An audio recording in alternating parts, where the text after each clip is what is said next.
ভূরাজনৈতিক অস্থিরতায় Omani রিয়ালের বিপরীতে record দরপতন হয়েছে ভারতীয় রুপি ও বাংলাদেশি টাকার।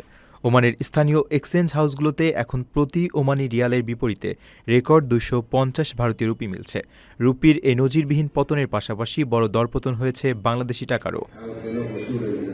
সর্বশেষ আন্তর্জাতিক বিনিময় হার অনুযায়ী ওমানের 1 রিয়ালের বিপরীতে বাংলাদেশি প্রবাসীরা পাচ্ছেন 320 টাকা 50 পয়সা, যা সাম্প্রতিক সময়ের মধ্যে অন্যতম সর্বোচ্চ।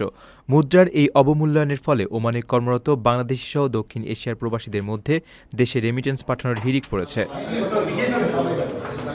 বাজার বিশ্লেষকেরা জানিয়েছেন, মধ্যপ্রাচ্যে ক্রমবর্ধমান উত্তেজনা এবং বিশ্ববাজারে অপরিশোধিত জ্বালানি তেলের মূল্য বৃদ্ধি পেয়ে ব্যারেল প্রতি $85 ছাড়ানোই দক্ষিণ এশিয়ার দেশগুলোর মুদ্রার উপর বড় চাপ তৈরি হয়েছে। ওমানি রিয়াল মার্কিন ডলারের সঙ্গে যুক্ত থাকায় ডলারের শক্তি বৃদ্ধির সাথে সাথে রিয়ালের মানও রেকর্ড উচ্চতায় পৌঁছেছে। অল্প রিয়াল পাঠালেও দেশের টাকার অঙ্কে তা অনেক বড় পরিমাণে দাঁড়ানোই ওমান প্রবাসীদের পরিবারগুলোর জন্য এটি বড় স্বস্তি নিয়ে এসেছে। এই সুবর্ণ সুযোগে বৈধ ব্যাংকিং চ্যানেল ও এক্সচেঞ্জ হাউসগুলোর মাধ্যমে বাংলাদেশের রেমিটেন্স প্রবাহ আরও বাড়বে বলে আশা করা হচ্ছে।